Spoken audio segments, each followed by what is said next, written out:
Nous allons terminer dans cette vidéo les grandes théories de l'inflation, l'interprétation de l'inflation par la monnaie, et en fin de vidéo, on fera un résumé, et ensuite, on passera à l'inflation par la demande.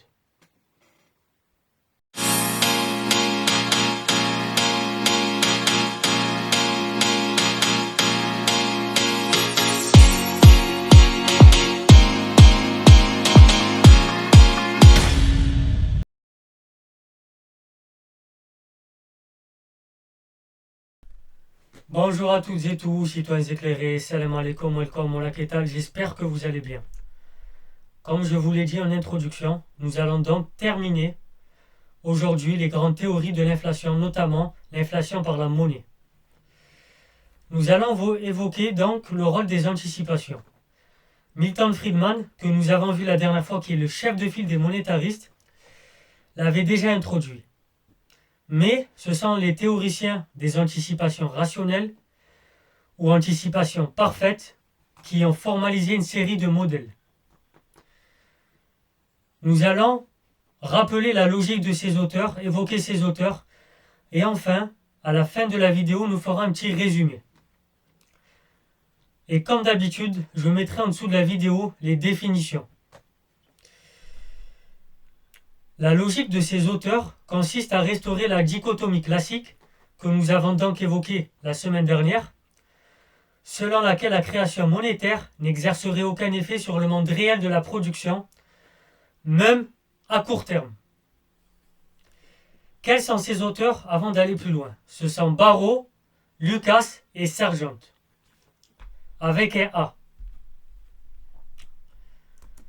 Si les agents prévoient correctement les conséquences inflationnistes de l'accroissement de l'offre de monnaie, ils sauront que l'augmentation de leur revenu nominal n'améliore pas le revenu réel. Et donc, ils s'abstiendront de produire et de travailler davantage. Petit aparté avant d'aller plus loin, je tiens à rappeler notamment la différence entre le salaire réel et le salaire nominal. Le salaire nominal, c'est le salaire effectivement perçu par le salarié, alors que le salaire réel, c'est le salaire nominal déflaté, c'est-à-dire divisé par l'indice des prix, on soustrait donc l'inflation. Il représente le salaire réel, le pouvoir d'achat. Pour rappel, le pouvoir d'achat, c'est la quantité de biens et de services qu'un agent économique peut se procurer justement avec son salaire. Et le taux de salaire réel, enfin, il mesure le salaire réel par heure travaillée ou par salarié. Nous ferons une vidéo notamment sur les notions de productivité. Ne vous inquiétez pas. Pour continuer, selon cette théorie des anticipations, étant donné que les agents s'attendent à la hausse des prix, ils vont relever en conséquence ceux des biens et des services qu'ils offrent afin de maintenir donc leur pouvoir d'achat.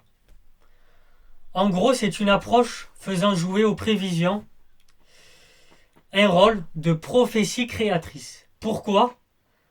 Parce qu'en ce sens, il suffit de croire en l'inflation pour qu'elle se réalise. Et inversement, de faire confiance à une politique de restriction monétaire pour qu'elle se ralentisse.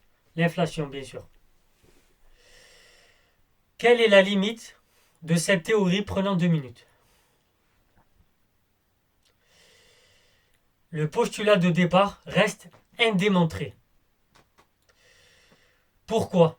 Parce qu'on considère soit que le produit réel est donné, soit qu'il augmente à un taux constant, c'est-à-dire indépendamment des variables monétaires, des autres variables monétaires.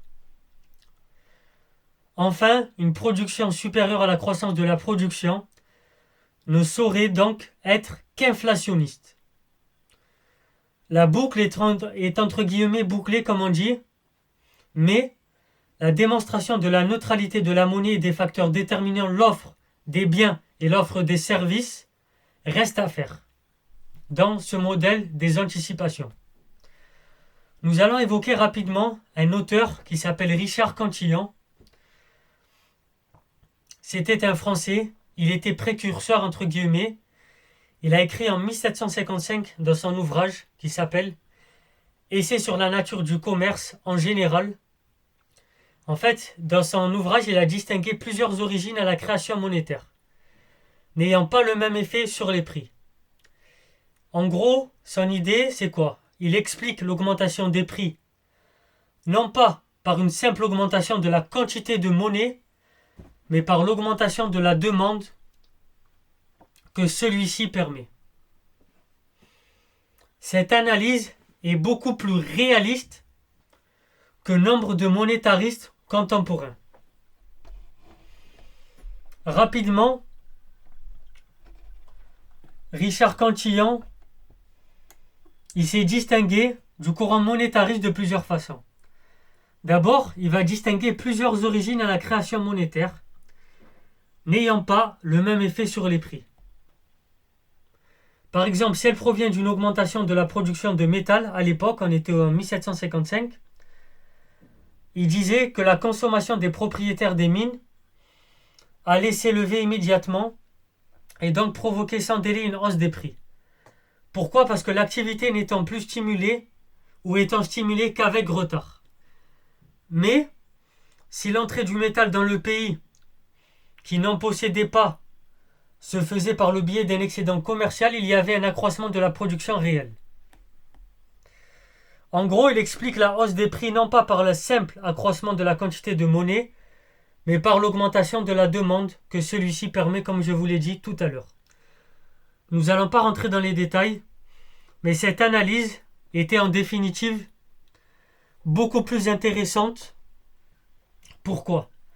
Parce qu'elle reconnaissait que la monnaie exerçait une action sur l'économie réelle, contrairement justement aux monétaristes contemporains.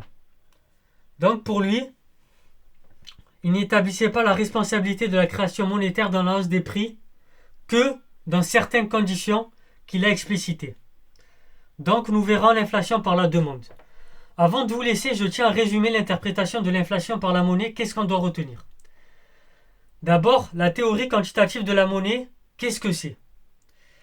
La hausse des prix s'explique donc par un accroissement de la quantité de monnaie comme on l'a vu dans les vidéos précédentes. 2. Le rôle de la vitesse de la circulation de la monnaie, MV égale PT. 3. Le laxisme des autorités monétaires, comme l'a évoqué Friedman dans ses travaux. Et 4. Les anticipations inflationnistes, comme on vient de le voir dans cette vidéo. C'était Soso l'Intello, comme d'habitude. Si t'as aimé, mets un petit pouce bleu. Bonne journée à toutes et à tous, citoyens éclairés.